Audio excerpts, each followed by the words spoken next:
ಸ್ನೇಹಿತರೆಲ್ಲರಿಗೂ ನನ್ನ ಚಾನಲ್ಗೆ ಸ್ವಾಗತ. ನಿಮ್ಮ ಗಿರೀಶ್. ಇವತ್ತು ನರೇಂದ್ರ ಮೋದಿಯವರು ನಿನ್ನೆ ದೇಶದ ಪ್ರಥಮ ಹೈಡ್ರೋಜನ್ ಚಾಲಿತ ಅರ್ಥಾತ್ ಜಲಜನಕ ಚಾಲಿತ ರೈಲ್ವೆಯನ್ನು ಉದ್ಘಾಟಿಸಿ ಮಾತನಾಡುತ್ತಿದ್ದರು. ಅದರಲ್ಲಿ ಅವರು ಹೈಲೈಟ್ ಮಾಡಿದಂಥ ಕೆಲವು ವಿಷಯಗಳನ್ನು ಹಾಗೂ ಈ ರೈಲ್ವೆಯ ಕುರಿತು ಇದರಿಂದ ಎಷ್ಟು ಅನುಕೂಲ ಆಗಲಿದೆ ಮುಂದೆ, ಹಾಗೂ ವಿದ್ಯುದೀಕರಣ ಮಾಡಿದ್ರಿಂದ ಯಾವ ರೀತಿ ಅನುಕೂಲ ಆಯಿತು ಯುದ್ಧದ ಸಮಯದಲ್ಲಿ ಕೂಡ ಅನ್ನೋ ಕೆಲವು ವಿಷಯಗಳನ್ನು ತೆಗೆದುಕೊಂಡು ನಿಮ್ಮ ಮುಂದೆ ಬಂದಿದ್ದೀನಿ ಸ್ನೇಹಿತರೆ. ಚಾನಲ್ಗೆ ಹೊಸಬರಾಗಿದ್ದರೆ ಸಬ್ಸ್ಕ್ರೈಬ್ ಮಾಡ್ಕೊಳ್ಳಿ ಸ್ನೇಹಿತರೆ. ಬೆಲ್ ಐಕಾನ್ ಪ್ರೆಸ್ ಮಾಡಿಕೊಂಡ್ರೆ ನೋಟಿಫಿಕೇಷನ್ ಪಡ್ಕೋಬೋದು. ನಮ್ಮ ಖಾಯಂ ವೀಕ್ಷಕರಿಗೆ ವಂದನೆಗಳನ್ನು ಹೇಳುತ್ತಾ ಧನ್ಯವಾದಗಳನ್ನು ತಿಳಿಸ್ತಾ ವಿಡಿಯೋವನ್ನು ನೋಡೋಣ.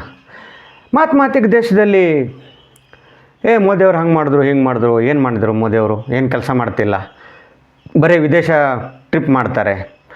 ಎಲೆಕ್ಷನ್ ಟೈಮ್ನಲ್ಲಂತೂ ವಿರೋಧ ಪಕ್ಷವಾದ ಕಾಂಗ್ರೆಸ್ ಮೋದಿಯವರ ವಿರುದ್ಧ ಜಾಹೀರಾತಿನ ಸಮರ ಕೂಡ ಸಾರಿತ್ತು. ಒಬ್ಬ ವ್ಯಕ್ತಿ ದೃಶ್ಯ ಮಾಧ್ಯಮಗಳಲ್ಲಿ ನೋಡಿ, ಅಂದರೆ ಒಂದು ವಿಮಾನ ಮೇಲ್ಗಡೆ ಹೋಗ್ತಾ ಇರುತ್ತೆ, ವಿಮಾನನೇ ನೋಡಿ, ಈ ರೀತಿ ನಾಯಕರು ನಮಗೆ ಬೇಡ, ಬರೀ ವಿದೇಶ ಸುತ್ತು ನಾಯಕರು ನಮಗೆ ಬೇಡ ಅಂಥೇಳಿ ಆ ರೀತಿ ಆತ ಹೇಳಿದಂತಹ ಜಾಹೀರಾತು ಕೂಡ ನಾವು ಚುನಾವಣೆ ಸಮಯದಲ್ಲಿ ನೋಡಿದ್ವಿ. ಇದೊಂದು ಉದಾಹರಣೆ ಅಷ್ಟೇ ನಿಮಗೆ. ತದನಂತರ ನಮ್ಮ ಗೃಹ ಮಂತ್ರಿಗಳಾದ ಪ್ರಿಯಾಂಕ್ ಖರ್ಗೆ ಅವರು ಮೋದಿಯವರು ಬಿಟ್ಟಿದ್ದಾರೆ ವಿದೇಶಾಂಗ ನೀತಿಯನ್ನು. ಡೊನಾಲ್ಡ್ ಟ್ರಂಪ್ ಅವರಿಗೆ ಸಂಪೂರ್ಣ ಶರಣಾಗಿಬಿಟ್ಟಿದ್ದಾರೆ. ಅಂದರೆ ಮೊದಲು ರಾಹುಲ್ ಗಾಂಧಿ ಅವರು ಮಾಡಿದ್ದು ಅದನ್ನು, ಆ ರೀತಿ ಪ್ರಪಗಂಡ ಮಾಡ್ಕೊಂಡಿದ್ದು ಅದನ್ನು. ನಂತರ ರಾಜ್ಯದ ಕಾಂಗ್ರೆಸ್ ನಾಯಕರು, ದೇಶದೆಲ್ಲೆಡೆ ಕಾಂಗ್ರೆಸ್ ನಾಯಕರು ಮುಂದುವರಿಸ್ಕೊಂಡು ಹೋದರು.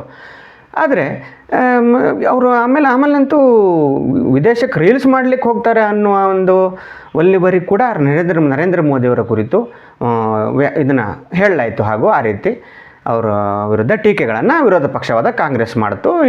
ಮೈತ್ರಿಕೂಟದ ಬಹುತೇಕ ಪಕ್ಷಗಳು ಅದನ್ನು ಅನುಸರಿಸೋದು. ಆದರೆ ಪ್ರಮುಖ ವಿಷಯ ಏನಪ್ಪ ಅಂತಂದರೆ, ನಿನ್ನೆ ಹರಿಯಾಣದ ಸೋನಿಪಟ್ ಮತ್ತು ಜಿಂದ್ ನಡುವೆ ಜಲಜನಕ ಚಾಲಿತ ರೈಲನ್ನು, ದೇಶದ ಪ್ರಥಮ ರೈಲನ್ನು ಮೋದಿ ಉದ್ಘಾಟನೆ ಮಾಡಿದರು. ಅವರು ಈ ಸಮಯದಲ್ಲಿ ಪ್ರಮುಖವಾದ ಒಂದು ಮಾತನ್ನು ಆಡಿದರು ಭಾಷಣದಲ್ಲಿ. ಈಗ ಪಶ್ಚಿಮ ಏಷ್ಯಾದಲ್ಲಿ ಈ ರೀತಿ ಉದ್ವಿಗ್ನತೆ ಇದೆ. ಈ ರೀತಿ ಒಂದು ಸಮಯದಲ್ಲೂ ಕೂಡ ಹರ್ಮುಜ್ ಸಂಧಿಯ ಮೂಲಕ ಡೀಸೆಲ್ಲು, ಪೆಟ್ರೋಲು, ಅಡುಗೆ ಅನಿಲ, ಗೊಬ್ಬರಗಳನ್ನ ತರಿಸ್ಕೊಳ್ಳಾಯಿತು. ಅಕಸ್ಮಾತ್ 2014 ನಂತರ 14 ಮೊದಲೇನಾದ್ರು ಈ ಯುದ್ಧ ಸಂಭವಿಸಿದರೆ ಭಾರತದ ಪರಿಸ್ಥಿತಿ ಏನಾಗ್ತಿತ್ತು? UPA ಸರ್ಕಾರದ ಸಮಯದಲ್ಲಿ ಅಮೇರಿಕ ಇರಾನ್ ನಡುವೆ ಯುದ್ಧ ಸಂಭವಿಸಿ ಈ ರೀತಿ ಹರ್ಮುಜ್ ಜಲಸಂಧಿ ಬಂದಾಗಿಯೋ ಆವಾಗಿತ್ತಲ್ಲ. ಭಾರತದಲ್ಲಿ ಒಂದೇ ಅಲ್ಲ, ಇಡೀ ಪ್ರಪಂಚದಲ್ಲಿ ನೋಡಿದ್ದೀವಿ. ಭಾರತ ಭಯಂಕರ ಸೇಫರ್ ಸೈಡು. ಪ್ರಪಂಚದ ಮುಂದುವರೆದ ರಾಷ್ಟ್ರಗಳಲ್ಲಿ ಲಾಕ್ಡೌನ್ ಮಾಡಲಾಯ್ತಂತೆ ಕೆಲವು ರಾಷ್ಟ್ರಗಳಲ್ಲಿ. ತದನಂತರ ಇದೇ ಅಮೇರಿಕಾದಲ್ಲಿ ಕೂಡ LPGಗೆ ರೇಟು ಏರಿಕೆ ಕಂಡಿತ್ತು ಅಂತ ಕೂಡ ನಾವು ನೋಡಿದ್ವಿ. ಬ್ರಿಟನ್ನಲ್ಲಿ ಕೂಡ, ಯುರೋಪ್ ರಾಷ್ಟ್ರಗಳಲ್ಲಿ ಕೂಡ ಪೆಟ್ರೋಲ್ ಉತ್ಪನ್ನಗಳ ಬೆಲೆ ಏರಿಕೆ ಗಗನಕ್ಕೇರಿತ್ತು ಸ್ನೇಹಿತರೆ. ಹಾಗೆ ನೋಡ್ರಿ, ಭಾರತದಲ್ಲಿ ಭಾಳ ಅಂದರೆ ಒಂದು 100ರಿಂದ 120 ಆಗಿದೆ ಅಂತ ಅನ್ಸುತ್ತೆ. 15ರಿಂದ 20 ರೂಪಾಯಿ ಹಿಡ್ಕೊಳ್ಳಿ, ಭಾಳ ಅಂದರೆ 25 ರೂಪಾಯಿ ಹಿಡ್ಕೊಳ್ಳಿ. ಆದರೆ ಭಾರತದಲ್ಲಿ ಸೇಫರ್ ಸೈಡ್ ಆಗಲಿಕ್ಕೆ ಯಾರು ಕಾರಣ? ನರೇಂದ್ರ ಮೋದಿಯವರ ದೂರಾಡಳಿತ. ಹಾಗೂ ಅಂದರೆ ದೂರಾಡಳಿತ ಅಂದರೆ ದೂರ ಅಲ್ಲ, ದೂರಾಡಳಿತ ಅಂದರೆ ಫ್ಯೂಚರ್ ಪ್ಲ್ಯಾನ್ ಮಾಡಿಕೊಂಡು ನರೇಂದ್ರ ಮೋದಿ ಹಾಗೂ ಅಮಿತ್ ಶಾ ಯಾವ ರೀತಿ ದೇಶವನ್ನು ಕಾಪಾಡ್ತಾ ಇದ್ದಾರೆ ಅನ್ನಲಿಕ್ಕೆ ಇದು ಉತ್ತಮವಾದ ಉದಾಹರಣೆ.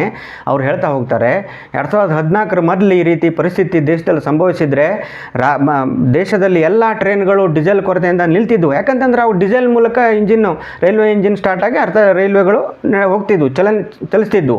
ಆದರೆ ಈಗ ವಿದ್ಯುದೀಕರಣವನ್ನು ಯಾವ ರೀತಿ 2014 ನಂತರ ಮೋದಿಯವರು ಬಂದ ನಂತರ ಚಾಲನೆ ಕೊಡಲಾಯಿತು. ಇಡೀ ದೇಶಾದ್ಯಂತ ಯಾವುದೇ ಭೇದ ಭಾವ ಇಲ್ಲದೆ ತಮ್ಮ ಸರ್ಕಾರ ಇದೆಯೋ ಯಾವ ರಾಜ್ಯದಲ್ಲಿ ಇಲ್ವೋ, ಎಲ್ಲಿ ಯಾವುದೋ ಒಂದು ಸಮಗ್ರವಾದ ಅಭಿವೃದ್ಧಿ ಯೋಜನೆಯಡಿ ಇಡೀ ರಾಷ್ಟ್ರವನ್ನು ಸಮನಾಗಿ ಕಂಡು ಯಾವ ರೀತಿ ವಿದ್ಯುದೀಕರಣಗೊಳಿಸಾಯಿತು ರೈಲ್ವೆಯನ್ನು, ಅದರ ಇಂಪಾರ್ಟೆನ್ಸು ಇವಾಗ ಅರ್ಥ ಆಗ್ತಾ ಇದೆ ಸ್ನೇಹಿತರೆ. ಇದೇ ರೀತಿ ನರೇಂದ್ರ ಮೋದಿಯವರು ಹಾಗೂ ಅಮಿತ್ ಶಾ ಅವರ ಯೋಜನೆಗಳು ಬಹಳಷ್ಟು ಅರ್ಥ ಆಗ್ತಾ ಇವೆ ಬರ್ತಾ. ಅದರಲ್ಲಿ ಮುಂದುವರೆದ ಭಾಗಕ್ಕೆ ಜಲಜನಕ ಯುಕ್ತ ಟ್ರೈನ್ ಕೂಡ ಹೌದು. ಮುಂದೆ ಹೀಗೆ ಅವ್ರದ್ದು ಮುಂದೊಂದು ದಿವಸ ಏನೋ ಕರೆಂಟಿಂದ ಕೊರತೆ ಆಗೋಯ್ತು, ಪವರ್ ಎನರ್ಜಿದು. ಈಗಾಗಲೇ ಆಸ್ಟ್ರೇಲಿಯಾ ಇದನ್ನು ಪರಮಾಣು ಕೊಡ್ಲಿಕ್ಕೆ ಒಪ್ಕೊಂಡಿದೆ, ಎನರ್ಜಿಯನ್ನು ಕೊಡ್ಲಿಕ್ಕೆ ಒಪ್ಕೊಂಡಿದೆ, ಎಲ್ಲ ಹೌದು, ಒಳ್ಳೆ ಬೆಳವಣಿಗೆ. ಆದರೂ ಕೂಡ ಸೇಫರ್ ಸೈಡ್ ಇರಲಿಕ್ಕೆ, ವಿಶ್ವದ ಯಾವುದೇ ದೇಶದ ಮೇಲೆ ತಾನು ಅವಲಂಬನೆಯನ್ನು ಸಂಪೂರ್ಣವಾಗಿ ನಿಲ್ಲಿಸಲಿಕ್ಕೆ, ಸ್ವಾವಲಂಬನೆ ಸಾರಿಸಲಿಕ್ಕೆ ಮೋದಿಯವರ ಮಹತ್ವಾಕಾಂಕ್ಷಿ ಯೋಜನೆಗಳೇ ಕಾರಣ. ಜಲಜನಕ ಟ್ರೈನು ಬೇರೆ ಒಂದು 2-3 ದೇಶದಲ್ಲಿ ಇದೆಯಂತೆ, ಆದರೆ ಭಾರತದಲ್ಲಿ ಅಷ್ಟು ವ್ಯವಸ್ಥಿತವಾದ ಅಡ್ವಾನ್ಸ್ ಟೆಕ್ನಾಲಜಿಯಿಂದ ಮಾಡಿದ್ರಿಂದ ಭಾರತದ ಜಲಜನಕ ಯೋಜನೆಯನ್ನು ವಿಶ್ವದ ಉನ್ನತ ರಾಷ್ಟ್ರಗಳು, ವಿಶ್ವದ ದೊಡ್ಡಣ್ಣನಂಥ ರಾಷ್ಟ್ರಗಳು, ಅತಿ ಅಭಿವೃದ್ಧಿ ರಾಷ್ಟ್ರಗಳ ಸಾಲಿಗೆ ಸೇರಿದಂಥ ರಾಷ್ಟ್ರಗಳು ನಿಬ್ಬೆರಗಾಗಿ ನೋಡುತ್ತಿವೆ, ಹಾಡಿ ಹೊಗಳುತ್ತಿವೆ. ದೇಶದಲ್ಲಿರೋರಿಗೆ ಅದೆಲ್ಲ ಕಾಣೋದಿಲ್ಲ. ಉಪ ಸತ್ಯಾಗ್ರಹ ಕುಂತೆ ಕಾಂಗ್ರೆಸ್ನ ರಾಹುಲ್ ಗಾಂಧಿ ಅವರು ಹೇಳ್ದಂಗೆ ಜಂಜಿಗಳು ದೇಶಗಳು ದಂಗೆ ಹೇಳಬೇಕು. ಶ್ರೀಲಂಕಾದಲ್ಲಿ ದಂಗೆ ಎದ್ದಂಗೆ, ನೇಪಾಳದಲ್ಲಿ ದಂಗೆ ಎದ್ದಂಗೆ, ಬಾಂಗ್ಲಾದೇಶದಲ್ಲಿ ದಂಗೆ ಎದ್ದಂಗೆ. ಆ 3 ದೇಶಗಳು ಎಲ್ಲಿವೆ ಸರ್? 3 ದೇಶಗಳ ಪರಿಸ್ಥಿತಿ ಇವಾಗ ನೋಡಿ ಹೇಗಿದೆ, ನಮ್ಮ ದೇಶದ ಪರಿಸ್ಥಿತಿ ಹೇಗಿದೆ. ಆ 3 ದೇಶಗಳಲ್ಲಿ ಯುದ್ಧ, ಪಾಕಿಸ್ತಾನದ್ದು ಅಮೇರಿಕ ಇರಾನ್ ಯುದ್ಧದ ಸಂಘರ್ಷದಲ್ಲಿ ತೈಲ ಕೊರತೆ ಆದಾಗ ಆ 3 ದೇಶಗಳ ಪರಿಸ್ಥಿತಿ ಏನಾಗಿತ್ತು? ಇದೇ ನೀವು ಪಾಕಿಸ್ತಾನದಲ್ಲಿ ಹೇಳಬಾರ್ದು, ಆದರೂ ಪಾಕಿಸ್ತಾನದಂಥ ದೇಶಗಳಲ್ಲಿ ವರ್ಕ್ ಫ್ರಮ್ ಹೋಮ್ ಮಾಡಲಾಯಿತು. ಎಷ್ಟೋ ಜನರನ್ನು ಕಿತ್ತು ಹೋಗಿದ್ರು. ಮೊದಲೇ ಆರ್ಥಿಕ ಕುಸಿತ ಅನುಭವಿಸ್ತಿರೋ ಪಾಕಿಸ್ತಾನ ತತ್ತರಿಸಿ ಹೋಯಿತು. Same problem Bangladesh, ಶ್ರೀಲಂಕಾದಲ್ಲಾಯಿತು.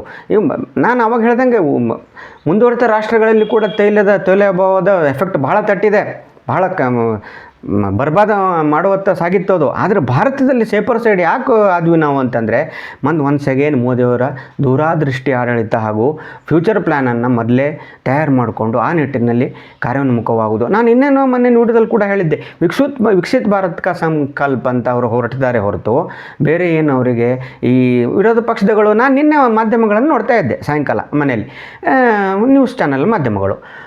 ಇಲ್ಲ, ದೆಹಲಿ ಜಂತರ್ ಮಂತರ್ನಲ್ಲಿ ಸೋನಮ್ ವಾಂಗ್ಚುಕ್ ಅವರು ಸಿಕ್ಕಾಪಟ್ಟೆ ಆರೋಗ್ಯ ಕ್ಷೀಣಿಸಿಬಿಟ್ಟಿದೆ, ಉಪವಾಸ ಸತ್ಯಾಗ್ರಹ 29ನೇ ದಿವಸನ ಏನೋ ಕಾಲಿಟ್ಟಿದೆ ಅವ್ರದ್ದು, 29 ದಿವಸ ಅವ್ರದ್ದು ಆರೋಗ್ಯ ಕ್ಷೀಣಿಸಿದೆ.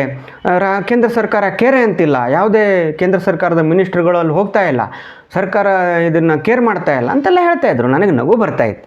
ಅವ್ರು ಹೇಳಿದ್ದು ಹೌದಿರ್ಬೋದು, ಆದರೆ ನನಗನ್ಸಿದ್ದು ಮೇನ್ ಏನಪ್ಪ ಅಂತಂದರೆ, ಮೋದಿಯವರು ಈ ರೀತಿ ಯೋಜನೆಗಳನ್ನು ಹಾಕ್ಕೊಂಡು ಕೆಲಸ ಮಾಡ್ತಿರುವಾಗ ಅವರಿಗೆ ಕೆಲಸ ಇಲ್ಲದೆ ಮಾಡುವಂಥ ಕೆಲಸಗಳಿಗೆಲ್ಲ ಉಪವಾಸ ಸತ್ಯಾಗ್ರಹ ಅಂತ ನಾನು ಆ ರೀತಿ ಹೇಳಲಿಕ್ಕೆ ತಪ್ಪಾಗೋದಾದರೆ, ಅದು ಆ ರೀತಿ ಆ ಹೋರಾಟ, ಜಂತರ್ ಮಂತರ್ನ ಹೋರಾಟ ಅದೇ ರೀತಿ ಆಗ್ತಾಯಿದೆ. ಹಿಂದೂ ವಿರೋಧಿ ಹೋರಾಟ ಕೂಡ ನಾನು ನಿನ್ನೆ ವ್ಯಾಪಾರಿಯಾಗಿ ಮಾರ್ಪಡ್ತಾ ಇದೆ. ನಿನ್ನೆ ನಿಮ್ಗೆ ಹೇಳಿದ್ದೆ, ಲೇಟೆಸ್ಟ್ ಬೆಳವಣಿಗೆಯಲ್ಲಿ ಇವತ್ತು ಬೆಳಗ್ಗೆ ಸೋನಮ್ ವಾಂಗ್ಚುಕ್ ಅವರನ್ನು ದೆಹಲಿ ಆಸ್ಪತ್ರೆಗೆ ಗಂಜ್ ಆಸ್ಪತ್ರೆಗೆ ಸೇರಿಸಿದಾರಂತೆ. ಸಫ್ತರ್ಗಂಜ್ ಇರಬೇಕು.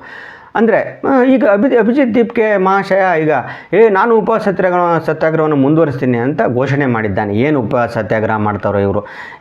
3 ಹೊತ್ತು ತಿನ್ಕೊಂಡು ಕುಡ್ಕೊಂಡು ಆರಾಮು ಮಜಾ ಮಾಡ್ಕೊತ ಇದ್ದ, ಒಂದು ರೀತಿ ಭಜನೆ ಹಾಡು ಹೇಳ್ಕೊತಾ ಡ್ಯಾನ್ಸ್ ಮಾಡ್ಕೋದೇ ಇದ್ದಂತಹ ಈ ಹೋರಾಟ, ಈ ಸತ್ಯಾಗ್ರಹದ ಹೆಸರಿನ ಮೋಜು ಮಸ್ತಿ, ಏನು ಇವರು ಉಪವಾಸ ಸತ್ಯಾಗ್ರಹವನ್ನು ಅಭಿಜಿತ್ ದೀಪ್ಗೆ ಮುಂದುವರಿಸ್ಕೊಂಡು ಹೋಗ್ತಾನೆ ನೋಡಬೇಕಾಗಿದೆ ಸ್ನೇಹಿತರೆ. ಆದರೆ ವಿಷಯ ಇಂಪಾರ್ಟೆಂಟ್ ಏನಪ್ಪ ಅಂತಂದರೆ, ಮೋದಿಯವರು ಒಂದು ರೀತಿ ತನ್ನನ್ನು ಹೊಗಳ್ಕೊಂಡ್ರು ಅಂದರೂ ಪರವಾಗಿಲ್ಲ. ಆದರೆ ಕಾಂಗ್ರೆಸ್ ಇದ್ದರೆ ಈಗ ಸಮಯದಲ್ಲಿ ಕಾಂಗ್ರೆಸ್ ಸರ್ಕಾರ ಇದ್ದರೆ ದೇಶದಲ್ಲಿ ಯಾವ ರೀತಿ ಪರಿಸ್ಥಿತಿ ಆಗ್ತಿತ್ತಪ್ಪ, ಅಥವಾ 2014 ಮೊದಲು ಯುದ್ಧ ನಡೆಸಿದರೆ, ತೈಲ ಅಭಾವ ಉಂಟಾಗಿದ್ದರೆ ಭಾರತದಲ್ಲಿ ಯಾವ ರೀತಿ ಆಗ್ತಿತ್ತಪ್ಪ ಅನ್ನೋದನ್ನು ಎಳೆಯಾಗಿ ಬಿಚ್ಚಿಟ್ಟರು.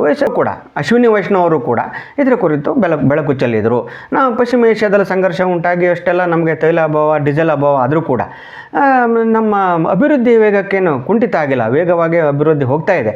ಮುಂದಿನ ದಿನಗಳಲ್ಲಿ ಸೋನಿಪತ್ ಮತ್ತು ಜಿಂದ್ ಏನು ಟ್ರೈನ್ ಇದೆ, ಅದನ್ನು ಡೆಲ್ಲಿವರೆಗೂ ನಾವು ವಿಸ್ತರಣೆ ಮಾಡುವಂಥ ಪ್ಲ್ಯಾನ್ ಇದೆ. ಅಂದರೆ ಹಂತವಾಗಿ ದೇಶದ ಎಲ್ಲ ಭಾಗದಲ್ಲಿ ಮುಂದೆ ಬರ್ಬೋದು ಅಂತ ಅನಿಸುತ್ತೆ. ಜಲಜನಕ ರೈಲು, ಹೈಡ್ರೋಜನ್ ಟ್ರೈನ್. ಅಂದರೆ ಈ ರೀತಿ ಕೆಲಸವನ್ನು ಮಾಡ್ತಾ ಹೋಗ್ತಿರುವಾಗ ಮೋದಿಯವರು ಇಲ್ಲಿ ಇವರು ವಿರೋಧ ಪಕ್ಷಗಳಾದಂತಹ ಪ್ರಮುಖವಾಗಿ ರಾಹುಲ್ ಗಾಂಧಿ ಅವರು, ಕಾಂಗ್ರೆಸ್ನವರಂತೂ ಆಯಿತು, ನಾನು ಹೇಳಿದೆ ಮೈತ್ರಿಕೂಟಗಳ ಪಕ್ಷಗಳು, ಇವರು ಆಮ್ ಆದ್ಮಿ ಪಾರ್ಟಿ, RJD, ಮಮತಾ ಬ್ಯಾನರ್ಜಿ ಅಂತೂ ಅವ್ರದ್ದು ಛಿದ್ರವಾಗಿ ಹೋಗಿದೆ ಪಕ್ಷ, ತೃಣಮೂಲ ಕಾಂಗ್ರೆಸ್ಸು, ತದನಂತರ ಸಮಾಜವಾದಿ ಪಾರ್ಟಿ, ಆಮ್ ಆದ್ಮಿ ಪಾರ್ಟಿ ಅಂತ ಹೇಳಿದೆ ಅರವಿಂದ್ ಕೇಜ್ರಿವಾಲ್ ಅಂತ ಅವರು ಟೀಕೆ ಮಾಡ್ತಾ ಹೋಗ್ತಿದ್ದಾರೆ. ಮೋದಿಯವರು ಇಲ್ಲಿ ಬರಬೇಕು, ರಾಮ ಮಂದಿರ ಹುಂಡಿ ಕಳ್ಳತನದ ಕುರಿತು ಉತ್ತರ ಕೊಡಬೇಕು, ಎಲ್ಲಿ ನಮ್ಮ ಕನ್ನಡದ ಹೊಸ ಬುದ್ಧಿಜೀವಿಯಾಗಿ ಹುಟ್ಟಿಕೊಂಡಂಥ S. ನಾರಾಯಣ ಅವರು ಕೂಡ ಮೋದಿಯವರು ಯಾಕೆ ಮಾತಾಡ್ತಾ ಇಲ್ಲ ರಾಮ ಮಂದಿರ ಹುಂಡಿ ಕಳ್ಳತನದ ಕುರಿತು ಅಂತ ಕೂಡ ಹೇಳಿದರು. ಅದ್ರ ಕುರಿತು ಕೂಡ ನಾನು ವಿಡಿಯೋ ಮಾಡಿ ಹಾಕಿದ್ದೆ ಸ್ನೇಹಿತರೆ. ಇದರ ಕೊನೆಯಲ್ಲಿ ಎಂಡ್ ಸ್ಕ್ರೀನಲ್ಲಿ ನಾನು ಆ ವಿಡಿಯೋವನ್ನು ಹಾಕಿರ್ತೀನಿ, ನೋಡ್ಕೋಬೋದು ಸ್ನೇಹಿತರೆ. ಅಂದರೆ ಇದರಲ್ಲಿ ಹೆಮ್ಮೆ ಅನಿಸುತ್ತಪ್ಪ. ಅಂದರೆ ಮೋದಿಯವರು ಯಾವ ರೀತಿ, ಮೋದಿ ಮತ್ತು ಅಮಿತ್ ಶಾ ಅವರು ಕನಿಷ್ಠ 30 ವರ್ಷ ಮುಂದಿನ ಪ್ಲ್ಯಾನನ್ನು ಹಾಕ್ಕೊಂಡು, 30 ವರ್ಷ ನಂತರ ಯಾವ ರೀತಿ ಪರಿಸ್ಥಿತಿ ಬರ್ಬೋದಪ್ಪ ದೇಶಕ್ಕೆ ಅಂತ ಪ್ಲ್ಯಾನ್ ಹಾಕ್ಕೊಂಡು ಕೆಲಸ ಮಾಡ್ತಾ ಹೋಗ್ತಾ ಇದ್ದಾರೆ ಹೊರತು ಕ್ಷುಲ್ಲಕ ರಾಜಕಾರಣ ಮಾಡ್ಕೋತಾ ಕಾಂಗ್ರೆಸ್ನ ಕಾಲೆಳೆದನೆ, ಆಮ್ ಆದ್ಮಿ ಪಾರ್ಟಿ ಕಾಲೆಳೆದನೆ, ಅಥವಾ ಅವ್ರನ್ನ ಮೇಲೆ ಇಡಿ ಬಿಟ್ಟೆ, CBI ಬಿಟ್ಟೆ, ಇವರು ಹೇಳಿದ್ರು ಕೂಡ ಬೇಕಂತಲೇ CBI ಇಡಿ ಕುರಿತು ಸ್ವಲ್ಪ ಕಾಂಟ್ರವರ್ಸಿ ಇದೆ. ಅದ್ರ ಕುರಿತು ನಾನು ಹೇಳಿದ್ರೆ ಸ್ವಲ್ಪ ತಪ್ಪಾಗ್ಬೋದು. ಆದರೆ ಮಾಧ್ಯಮಗಳಲ್ಲಿ ಇವರು ಸತ್ಯಾಗ್ರಹ ನಿರತರ ಜೊತೆ ಮಾತಾಡಬೇಕು ಅಂತ ಹೇಳಿದ್ರಲ್ಲ, ನಂಗೆ ಆಶ್ಚರ್ಯ ಆಯ್ತು. ಸರಿ ಕೆಲಸನೇ ಮಾಡ್ತಿಲ್ಲ ಅಂತಂದರೆ ಹೇಳಲೇಬೇಕಾರೆ. ಅದ್ರ ಬಿಟ್ಟು ಈ ರೀತಿ ಫ್ಯೂಚರ್ ಪ್ಲ್ಯಾನ್ ಹಾಕ್ಕೊಂಡು ಈ ರೀತಿ ತೈಲ ಬಿಕ್ಕಟ್ಟಿನ ಸಂಕಷ್ಟದಲ್ಲಿ LPG ಗ್ಯಾಸನ್ನು ಭಾಳ ಅಂದರೆ ಕಮರ್ಷಿಯಲ್ ಗ್ಯಾಸ್ ಮಾತ್ರ ಸ್ವಲ್ಪ ದುಬಾರಿ ಆಯಿತು, ಬಟ್ ಬೇರೆ ದೇಶದಲ್ಲಿ ಭಾಳಷ್ಟು ಹೋಗಿದೆ ಇದರ ಕುರಿತು, ಸಿಕ್ಕಾಪಟ್ಟೆ ರೇಟ್ ಆಗಿತ್ತು. ಬಟ್ ಸಿಕ್ತಲ್ಲ ಕೊನೆಗೆ ಸ್ವಲ್ಪ ಹೋಟೆಲಲ್ಲಿ ತೊಂದರೆ ಆಯಿತು, ಓಕೆ ಒಪ್ತೇನೆ. ಆದರೆ ಅಷ್ಟು ತೊಂದರೆ ಆಗಿದೆ ಎಲ್ಲ ದೇಶದಲ್ಲಿ. ಇದನ್ನು ಬೇರೆ ದೇಶಕ್ಕೆ ಕಂಪೇರ್ ಮಾಡಿದ್ರೆ ನಮ್ಮ ದೇಶದಲ್ಲಿ ತೊಂದರೆ ಆಗಿದ್ದು ಏನಲ್ಲ, 1%, ಭಾಳ ಅಂದರೆ 5% ಅಂತ ಇಟ್ಕೊಳ್ಳಿ. ಅಂತಹ ಒಂದು ಪ್ಲ್ಯಾನ್ ಮಾಡಿ ಒಂದು ರೈಲ್ವೆ ಏನಾದ್ರು ನಿಂತಿದ್ದರೆ ಅಬ್ಬಾಬ್ಬಾ ಮೋದಿಯವ್ರನ್ನ ಯಾವ ರೀತಿ ಗೆರವು ಹಾಕ್ತಿದ್ರಪ್ಪ ವಿರೋಧ ಪಕ್ಷಗಳು, ಊಹೆ ಮಾಡ್ಕೊಳ್ಳಿ ಸ್ನೇಹಿತರೆ. ಇದೇ UPA ಸರ್ಕಾರ ಇದ್ದಾಗ ವರ್ಷಕ್ಕೆ 10 ಸಿಲಿಂಡ್ರು 12 ಸಿಲಿಂಡ್ರು ಆ ರೀತಿ ರಿಸ್ಟ್ರಿಕ್ಷನ್ ಇದ್ದು, ತದನಂತರ ಸಿಲಿಂಡ್ರ್ ಸಾಲಂತ ಇಟ್ಟಿದ್ದು ನಾನು ಫೋಟೋ ಇನ್ನೂ 2014 ಮೊದಲು ನೋಡಿದ್ದು ನೆನಪಿದೆ ನನಗೆ, ಸೋಷಿಯಲ್ ಮೀಡ್ಯಾದಲ್ಲೇ ನೋಡಿದ್ದೆ ನಾನು. ಆ ರೀತಿ ಸಮಸ್ಯೆಗಳಿದ್ದಾಗ ಸಹಿತ ಜನರು ನೋಡಿದ್ದಾರೆ. ಆವಾಗ ಕೂಡ ಪೆಟ್ರೋಲ್ ರೇಟ್ ಏರ್ತಿತ್ತು, ಪೆಟ್ರೋಲ್ ಡೀಸೆಲ್ ರೇಟ್ ಅಂತಾರಾಷ್ಟ್ರೀಯ ಮಾರುಕಟ್ಟೆಯಲ್ಲಿ ಯಾವ ರೀತಿ ಬ್ಯಾರಲಿಗೆ ಏರಿಕೆ ಆಗುತ್ತೋ ಆ ರೀತಿ ಏರ್ತಾ ಇತ್ತು. ಇದೇನು ಹೊಸ್ತದಲ್ಲ. ಹಂಗೇಳಿ ಎಲ್ಲದೂ ಮೋದಿಯವ್ರು ಮಾಡಿದ್ದು ಸರಿ ಅಂತ ನಾವು ಹೇಳಲಿಕ್ಕೆ ಬರೋದಿಲ್ಲ. ಆದರೆ ಹೈಡ್ರೋಜನ್ ಅಂದರೆ ಇನ್ಫ್ರಾಸ್ಟ್ರಕ್ಚರ್ ಏನಿದೆ ಇದರಲ್ಲಿ, ಟ್ರೈನಿಂದಾಯಿತು, ರಸ್ತೆಗಳಾಯಿತು, ಆ ಅಭಿವೃದ್ಧಿಗಳು ಅಭೂತಪೂರ್ವವಾಗಿ ಯಶಸ್ಸು ಕಾಣ್ತಾ ಇದೆ ಭಾರತ. ಅಂತಾರಾಷ್ಟ್ರೀಯ ಮಟ್ಟದಲ್ಲಿ ಬೇರೆ ದೇಶಗಳು ನಾವು ಹೇಳ್ದಂಗೆ ಪ್ರಪಂಚದ ಶ್ರೇಷ್ಠ ದೇಶಗಳೇ ಭಾರತದ ತಿರುಗಿ ನೋಡುವಂಗೆ ಮೋದಿಯವರು ಮಾಡಿದರು. ಅವ್ರಿಗೆ ಇನ್ನೊಂದು ಮೈಲಿಗಲ್ಲು ಏನಪ್ಪ ಅಂತಂದರೆ ಭಾರತೀಯ ರೈಲ್ವೆದು ಹಾಗೂ ಮೋದಿಯವರದು BJP ಸರ್ಕಾರ NDA ಸರ್ಕಾರದ್ದು ಹೈಡ್ರೋಜನ್ ಟ್ರೈನು ಹೊಸದಾಗಿ ಸೇರ್ಪಡೆಯಾಗಿದೆ. ಭಾಳಷ್ಟು ಅವರು ಅಭಿವೃದ್ಧಿ ಯೋಜನೆಗಳನ್ನು ಹೇಳಲಿಕ್ಕೆ ಹೋದರೆ ವಿಡಿಯೋ ಸಾಲೋದಿಲ್ಲ. ಅವಾಗ ಬರ್ತೀನಿ ಅಂತ ಹೇಳ್ತಾ ವಿಡಿಯೋವನ್ನು ಮುಗಿಸ್ತಾ ಇದ್ದೀನಿ. ಜೈ ಹಿಂದ್, ವಂದೇ ಮಾತರಂ. ಪುದಿಯ ವೀಕ್ಷಣೆ ಮಾಡಿದ್ದಕ್ಕಾಗಿ ಧನ್ಯವಾದಗಳು.